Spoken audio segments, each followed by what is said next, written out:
ZEE5 ಇರುವಾಗ ನೀವು ನಿಮ್ಮ ನೆಚ್ಚಿನ ಶೋಗಳನ್ನ ಎಂದಿಗೂ ಮಿಸ್ ಮಾಡಿಕೊಳ್ಳುವುದಿಲ್ಲ. ಅದು ಸಂಪೂರ್ಣ ಉಚಿತವಾಗಿ. ಮಾಧವ್ ಅವರೇ, ನೀವು ಮಾಡಿದ್ದು ತಪ್ಪು ಅಂತ ಹೇಳ್ತಿಲ್ಲ. ಮಕ್ಕಳಿಗೆ ಬೈದು ಬುದ್ಧಿ ಹೇಳಬೇಕು. ಆದ್ರೆ ಈ ರೀತಿ ಹೊಡೆದು ಬುದ್ಧಿ ಹೇಳೋದಕ್ಕೆ ಅವನೇನು ಚಿಕ್ಕ ಹುಡುಗ ಅಲ್ಲ. ನೀವು ತಾಳ್ಮೆಯಿಂದ ಮಾತಲ್ಲಿ ಹೇಳಿದ್ರು ಅವನು ಅರ್ಥ ಮಾಡ್ಕೋತಿದ್ದ. ವಯಸ್ಸಿಗೆ ಬಂದಿರೋ ಮಗನ ಮೇಲೆ, ಅದು ಅಲ್ಲದೆ ಮನೇಲಿ ಎಲ್ರ ಮುಂದೆ ಅವನ ಮೇಲೆ ಕೈ ಮಾಡಿದ್ದು ತಪ್ಪು ಅಂತ ಅನ್ನಿಸ್ತಾ ಇದೆ. ನಿಜ ತುಳಸಿಯವರೇ, ನಾನು ಮಾಡಿದ ತಪ್ಪು ಅಂತ ನನಗೆ ಗೊತ್ತಾಗ್ತಾ ಇದೆ.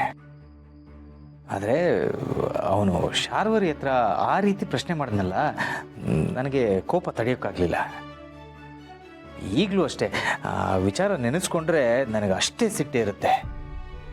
ಪಾಪ ಶಾರ್ವರಿ ಅವಳ ಬಗ್ಗೆ ಆ ಥರ ಮಾತಾಡಿದ್ನಲ್ಲ ಅಂತ ನಾನು ಅವನ ಮೇಲೆ ಕೈ ಮಾಡಿಬಿಟ್ಟೆ.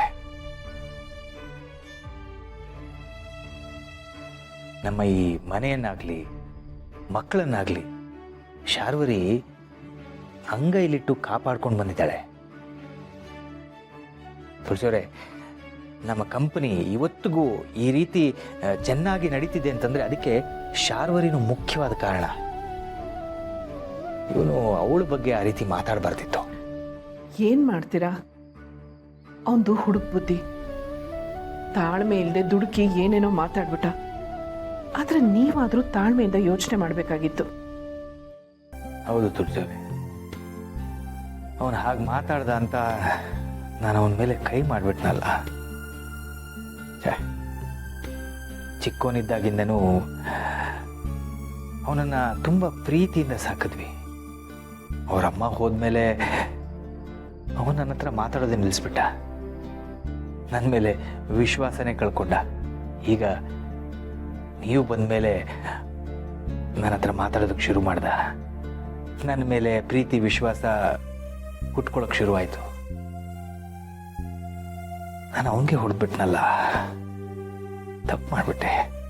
ನೀವು ಅವನ ಮೇಲೆ ಕೈ ಮಾಡಿದ್ದಕ್ಕೆ ಅವನ ಮನಸ್ಸಿಗೆ ಎಷ್ಟು ಬೇಜಾರಾಗಿದೆಯೋ ನಿಮ್ಮ ಮನ್ಸಿಗೂ ಅಷ್ಟೇ ಬೇಜಾರಾಗಿದೆ. ಇಬ್ರು ಮನಸ್ಸು ಸರಿ ಹೋಗ್ಬೇಕು ಅಂದ್ರೆ ನೀವು ನೇರವಾಗಿ ಅವನ ಹತ್ರ ಹೋಗಿ ಮಾತಾಡಬೇಕು. ಮನ್ಸಿಗಾಗಿರೋ ನೋವನ್ನ ವಾಸಿ ಮಾಡೋದಕ್ಕೆ ಪ್ರೀತಿಯಿಂದ ಅಷ್ಟೇ ಸಾಧ್ಯ. ನೀವು ಹೇಳೋದು ಸರಿ ತುಳಸಿಯವರೇ. ನಾನು ಈಗಲೇ ಹೋಗಿ ಅವನ ಹತ್ರ ಮಾತಾಡ್ತೀನಿ, ಅವನ ಹತ್ರ ಕ್ಷಮೆ ಕೇಳ್ತೀನಿ. ಮಾಧವರೇ, ಈಗ ಬೇಡ.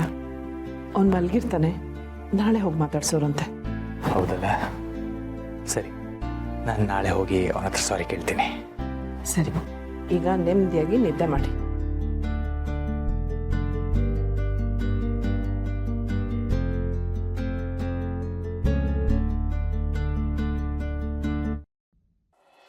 ZEE5 ಆಪ್ ಡೌನ್ಲೋಡ್ ಮಾಡಿ ಎಲ್ಲಾ ಸಂಚಿಕೆಗಳನ್ನು ಸಂಪೂರ್ಣ ಉಚಿತವಾಗಿ ನೋಡಿ.